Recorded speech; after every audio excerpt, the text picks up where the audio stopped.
اتہاس گواہ ہے، یہ مالا کا جنگل بھی گواہ۔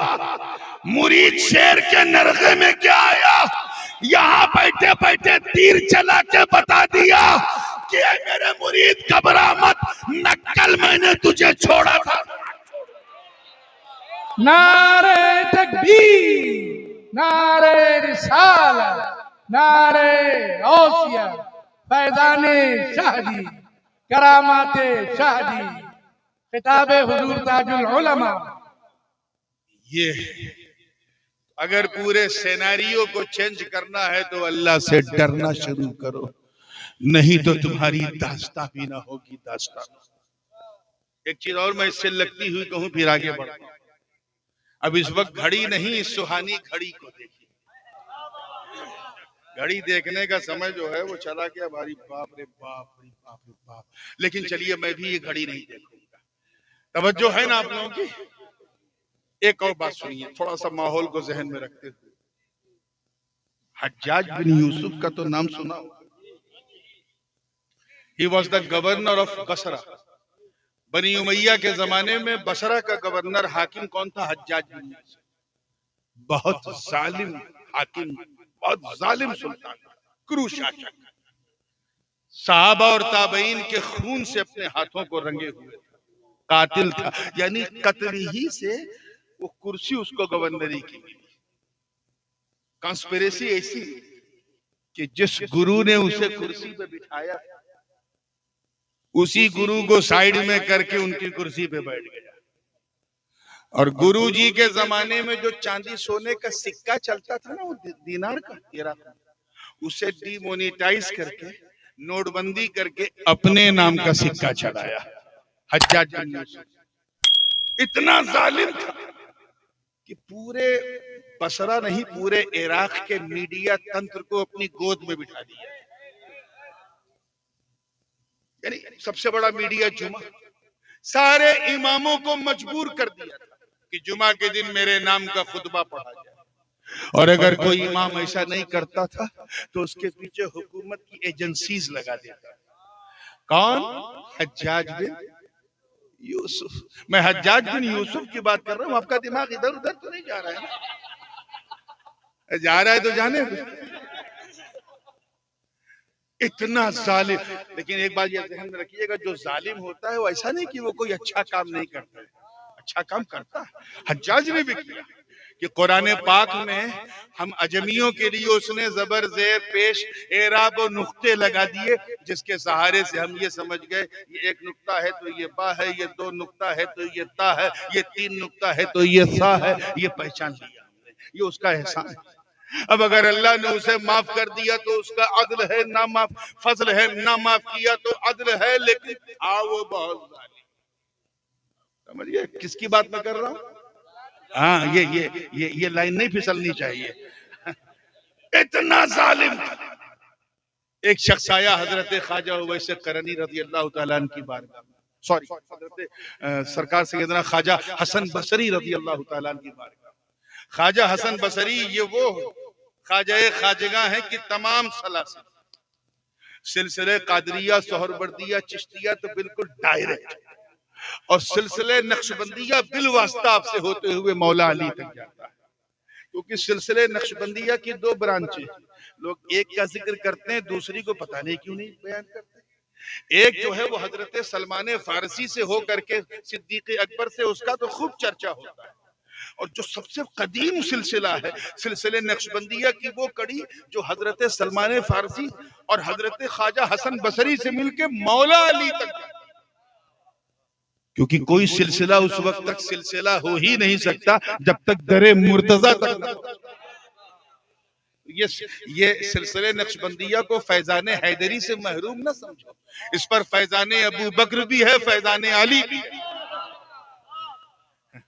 توجہ چاہوں گا، زندگی کے ساتھ دیکھیے گا، پوری زندگی کے ساتھ۔ تو حضرت خواجہ حسن بصری جو مولا علی کے ڈائریکٹ مرید و خلیفہ، آیا ایک مرید کا حضور، توجہ ہے، حضور یہ اللہ حجاج بن یوسف کو کرسی سے اتار کیوں نہیں دیتا؟ کیوں کہ اتنا ظالم سفاک قاتل راجنیتی کے نام پہ صرف لوگوں کا نرسنگھار کرتا ہے، اللہ اسے اتار کیوں نہیں دیتا کرسی سے؟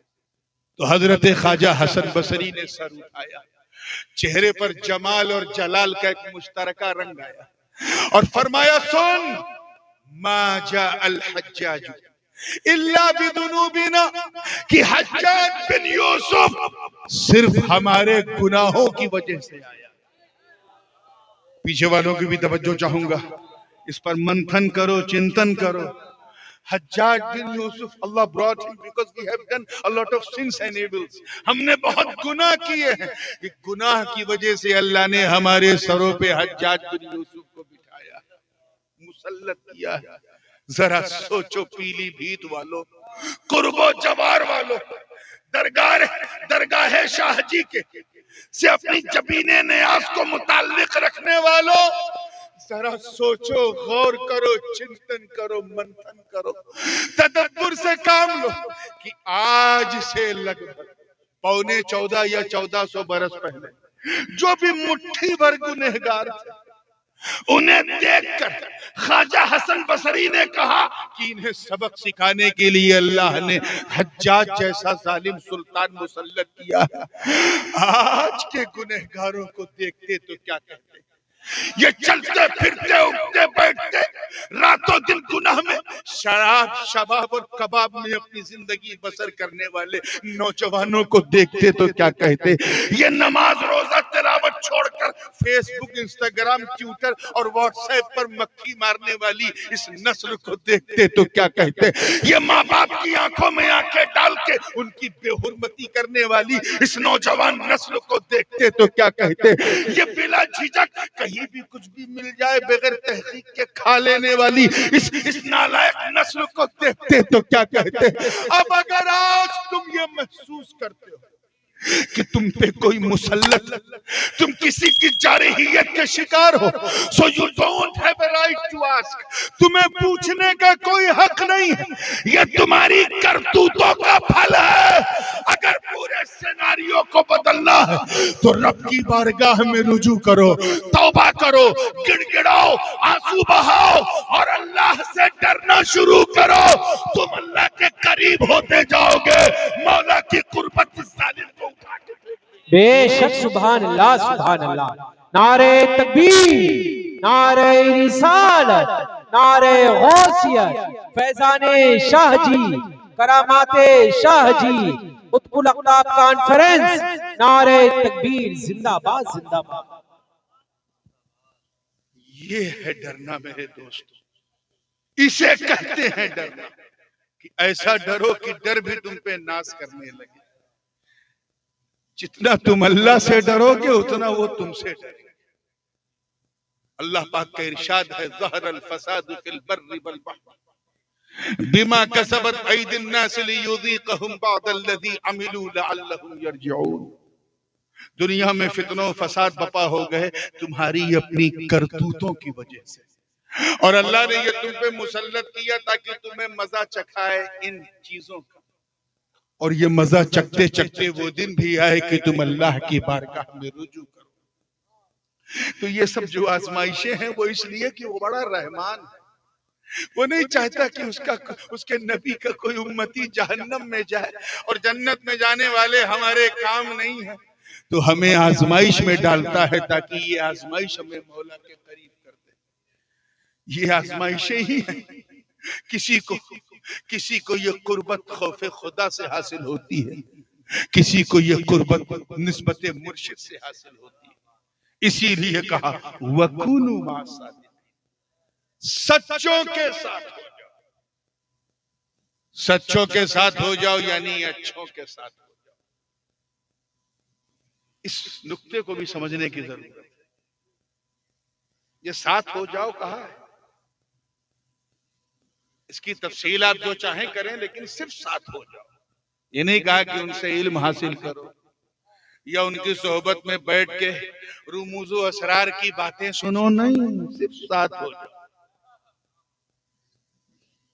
رات زیادہ ہو گئی مجھے اندازہ ہے، لیکن چلو تھوڑی دیر ساتھ ہو جاؤ، تم میرے ساتھ ہو جاؤ، میں ان کے ساتھ کر دوں گا، تھوڑی دیر ساتھ ہو جاؤ۔ یہ تو وہ وقت ہے، یہ تو حضرت کی کرامت ہے ورنہ اس علاقے میں یہ آپ کا پورا روہیل کھنڈ اور یہاں سے لے کے آپ کے اودھ تک رات میں 1 بجے کے بعد جلسہ ہوتا ہی نہیں، تصور ہی نہیں. 1 بجے تک سب ختم ہو جاتا ہے. 12 بجے کے بعد تو یار لوگ گناہ کرنا چھوڑ دیتے ہیں. سارے سینما کے اڈے 12 بجے بند، جوا کے اڈے 12 بجے بند، گناہوں کے اڈے 12 بجے بند، سارے اڈے 12 بجے بند، سب بند. ہم کتنے خوش نصیب ہیں کہ جو وقت ابلیس کو پسند نہیں، شیطان کو پسند نہیں، اس وقت ہم اللہ کا ذکر کرنے بیٹھے. یہ کم جہاد تھوڑی ہے، بہت بڑا جہاد ہے جو کر رہے ہیں. انہوں نے تلوار چلا کے کیا ہے، تمہیں صرف سبحان اللہ کہہ کے کہنا. پورے حوصلے کے ساتھ بات کو I'm just now going to conclude the entire lecture. میں سمیٹنے کی کوشش کر رہا ہوں، بڑی تیزی سے تیار رہیے. ایسے ہی یہ حجاج بن یوسف کاپی کس کا تھا معلوم؟ یہ دقیانوس کا تھا. اور دقیانوس نام کا ایک بادشاہ گزرا ہے رومن امپائر میں. یہ حضور علیہ السلام کی میلاد سے لگ بھگ 350 سال پہلے اور حضرت عیسیٰ علیہ نبینا علیہ السلام کے آسمان پہ جانے کے لگ بھگ 250 سال بعد، ان بٹوین 2 رسولوں 2 نبیوں کے بیچ میں اس کا دور حکومت ہے. ستاروں کی پوجا کرتا تھا، سب کو ستاتا تھا، مارتا تھا، وہی کام کرتا تھا جو بعد میں حجاج نے کیا اور آج وقت کا حجاج کر رہا ہے. وہیں سے چلا آ رہا ہے، وہ وہیں سے چلا آ رہا ہے. کسی کو عبادت نہیں کرنے دے رہا تھا، کسی کو عبادت نہیں کرنے دے رہا. کچھ اللہ والے، واقعہ بہت مشہور ہے، پورا قرآن کی کئی آیات اس واقعے پر. اللہ جانے 4 تھے کہ 5 تھے کہ 6 تھے کہ 7 تھے، جتنے بھی تھے. سَيَقُولُونَ ثَلَاثَةٌ رَابِعُهُمْ كَلْبُهُمْ وَيَقُولُونَ خَمْسَةٌ سَادِسُهُمْ كَلْبُهُمْ رَجْمًا بِالْغَيْبِ وَيَقُولُونَ 7 وَثَامِنُهُمْ كَلْبُهُمْ. تو اللہ ہی جانے، قُلْ رَبِّي، اللہ ہی جانے. تو اس لیے میں بھی اس کو موت نہیں کر رہا ہوں. 6 تھے کہ 7 تھے کہ 8 تھے، لیکن بیزار تھے اس بادشاہ. کیا تھے؟ جیسے اس وقت آپ کا جی چاہ رہا ہے نا سونے کا، لیکن جلسے سے بیزار بھی نہیں ہے، لیکن سونا بھی چاہ رہے ہیں. لیکن ماشاءاللہ میں دیکھ رہا ہوں سونے والے کم اور حضرت شاہ جی کے خیال میں رونے والے زیادہ، کھونے والے زیادہ. بات کو میں وہی مانوں. تو توجہ کے ساتھ دیکھیے گا. تو 6-7 جو بھی تھے وہ انہوں نے فیصلہ کیا کہ ہم یہ اس کا جو دارالحکومت میاں، وہ آج کا جو موجودہ شہر ہے عمان، جو جارڈن کا کیپٹل، اردن کا، وہ اس کا دارالحکومت تھا. اور صحیح روایت یہی ہے کہ وہی اس کا دارالحکومت تھا، دقیانوس کا. تو اس زمانے میں وہ 6-7 لوگ انہوں نے فیصلہ کر لیا کہ یہ ریاست ہی چھوڑ کے جاتے ہیں کہیں اسی جگہ کسی پہاڑ کی گفا میں جہاں بس ہم اللہ کو یاد کر سکیں. وہ چل پڑے. تھوڑا دور آگے بڑھے تھے کہ ایک کتا ان کے پیچھے لگ گیا. دیکھیے کون لگ گیا؟ کتا. تھوڑی دیر تک تو انہوں نے نوٹس نہیں کیا، بعد میں نوٹس کیا تو اسے روکا کہ جا تک تک. وہ کتا پوچھ ہلاتا تھا، زبان باہر کرتا تھا، وفاداری کی مثال پیش کرتا تھا، پھر پیچھے پیچھے چلتے. پھر وہ روکتے تھے، پھر پوچھ ہلاتا تھا، پھر جب چلنے لگتے تھے پھر پیچھے پیچھے چلتے چلتے رقیم نام کے گاؤں میں پہنچے. ان اصحاب الکہف والرقیم کانوا من آیاتنا عجبا. رقیم نام کے گاؤں، بڑی تیزی سے بیان کرتا ہوں. وہاں جب پہنچے تو ان کے جو ہیڈ تھے، ان 5-6 جو حضرات، مکسل مینا ان کا نام تھا غالباً، وہ آگے بڑھے اور انہوں نے اس کتے سے کہا دیکھ تو بھوکے گا اور تیری آواز سن کے خبر دقیانوس تک جائے گی اور اس کے سپاہی ہمیں پکڑ کے وہاں لے جائیں گے، اس لیے بابا چھوڑ دے. اتنا سننا تھا وہ کتا ہی started to cry، رونے لگا. اور اس نے دونوں ہاتھوں کو آگے رب کی بارگاہ میں اٹھا کے عرض کیا بارے الہ مجھے انسانی نطق دے دے، انسانی زبان دے دے، تاکہ میں تیرے نیک بندوں سے بات کر کے اپنا حال زار تو بیان کر سکوں. اتنا کہنا تھا. ذرا اللہ والوں کے پیچھے پیچھے چلنے کی برکت دیکھ، اللہ نے اس بے زبان کتے کو زبان دے دی. اور وہ کتا بولتا ہے اے نور والو، اے اللہ والو، میں یوں ہی آپ کے پیچھے نہیں چل رہا، میں نے دیکھا کہ جب آپ چل رہے تھے تو ایک نور آپ لوگوں کے جلووں کا طواف کر رہا تھا. میں سمجھ گیا یہ کوئی معمولی جماعت نہیں ہے. جس طرح آپ راجہ سے پریشان میں بھی راجہ سے پریشان. خدا کے لیے مجھے باہر مت بھیجو, میں بھوکتا ضرور ہوں مگر اپنوں پہ نہیں غیروں پر بھوکتا ہوں. میں کچھ نہیں کروں گا, بس اپنا ساتھ نہ چھوڑو, اپنا ساتھ نہ چھوڑو. آگے وہ کتا کہتا ہے جس کا نام قطمیر تھا, کہتا ہے واللہ انی احب الصالحین, قسم خدا کی میں اللہ والوں سے بڑی سچی محبت کرتا ہوں. اتنا کہنا تو ان بزرگوں نے کہا چلو میرے پیچھے پیچھے. پہاڑ آیا کہف کا, چڑھتے چڑھتے چڑھتے چڑھتے جب گفا کے قریب پہنچے, وہ سب کے سب گفا میں داخل ہوئے. کتے کو اپنی حد پتہ تھی, وہ گفا میں نہیں داخل ہوا, دہانے پہ بیٹھ گیا. اس کا بیٹھنا کیونکہ قرب اولیاء میں تھا. بیٹھنا کہاں تھا؟ قرب اولیاء میں تھا. اس قربت و نسبت نے اس کتے کی بیٹھک کو بھی اللہ کے مقدس کلام کا عنوان بنا دیا. چنانچہ فرمایا کلبہم باسط ذراعیہ بالوصید, کہ وہ کتا اپنی باہیں پھیلائے سکون سے بیٹھا ہوا لیٹا ہوا تھا. اندر وہ گئے, سو گئے, نیند آ گئی. کیا ہو گئی؟ ادھر پیچھے چلنے کی برکت دیکھ ان کے کتے کو بھی نیند آ گئی. 10 سال نہیں, 20 سال نہیں, 30 سال نہیں, 100 سال نہیں, 300 سنین وازدادوا 9, 309 سال. کتنے زور سے بولو؟ 309 سال تک ڈیپلی وہ سوتے رہے. ذرا پیچھے چلنے کی برکت دیکھ, ان کا کتا بھی 309 سال تک سوتا ہے. وَنُقَلِّبُهُمْ ذَاتَ الْيَمِينِ وَذَاتَ الشِّمَالِ, ہر 6 مہینے پہ وہ دائیں سے بائیں بائیں سے دائیں کروٹ لیتے تھے. ان کا کتا بھی ہر 6 مہینے پہ دائیں سے بائیں بائیں سے دائیں کروٹ لیتا تھا.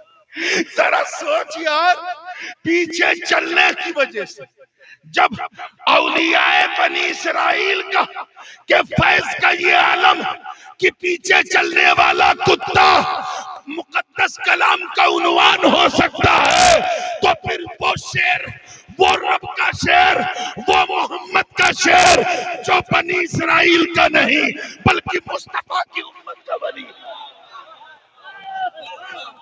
واہ واہ واہ واہ واہ, سبحان اللہ سبحان اللہ. نعرہ تکبیر, نعرہ رسالت, فیضان شاہ جی, فیضان شاہ جی, حضور تاج العلماء, جشن دستار بندی. وقت کے شیروں کو اپنی تسخیر میں لے لے تو حیرت کیا ہے. آپ ذرا دیکھیں وہ گفا کیسی تھی. توجہ کے ساتھ بات کو فنش کر رہا ہوں. وہ گفا ایسی تھی اکارڈنگ ٹو ہولی قرآن کہ داہنی طرف سے بھی تھوڑی کھلی تھی اور بائیں طرف سے بھی تھوڑی کھلی, یعنی مغرب سے بھی مشرق سے بھی. اسی لیے جب سورج نکلتا تھا مشرق سے تو کرنیں اس کی اندر آتی, اور جب ڈوبتا تھا مغرب میں تب بھی کرنیں اندر بولیے آتی تھی. کہیں ایسا نہ کہ یہ کرنیں اندر آ کر, دیکھیں کتنے لوگ کیچ کر رہے ہیں, کرنیں اندر آ کر اتنی روشنی نہ پیدا کر دیں کہ اللہ والوں کی کہیں آنکھ نہ کھل جائے, کہیں ان کی نیند میں خلل نہ ہو. اللہ کی شان دیکھ, اللہ نے ان اولیاء بنی اسرائیل کے لیے پورے نظام فلکی کو بدل دیا.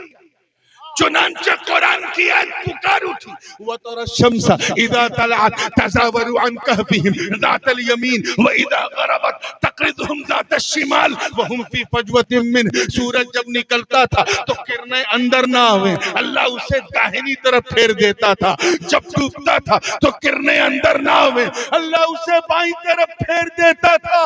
ارے اے خانقاہ شیریہ کے شیر سنیو, ذرا مجھے بتاؤ, جب حضرت عیسیٰ کی حضرت عیسیٰ کی امت کی اولیاء کی یہ شان ہے کہ ان کی نیند نہ خراب ہو. اللہ دائیں بائیں سورج کر دیتا ہے تو پھر اگر اپنے نبی کے علی کے لیے مقام صحبہ میں ڈوبا سورج پلٹا دے تو ہے. نعرہ تکبیر، نعرہ رسالت، فیضان شاہ جی. واقعہ سب سنتے آئے ہیں کہ صحبہ ایک مقام ہے. جب آپ خیبر سے آگے بڑھیں اور العلا سے پہلے وہ چیز آج بھی موجود ہے، وہاں ایک مسجد بھی ہے، حضرت صفیہ کا مزار بھی ہے. اس مقام پہ سارے صحابہ نے نماز پڑھ لی تھی عصر کی. حضرت علی اس لیے نہیں پڑھ پائے تھے کیونکہ حضور علیہ السلام جناب مرتضی علی کے زانوں پہ سر رکھ کے سو رہے. ٹھیک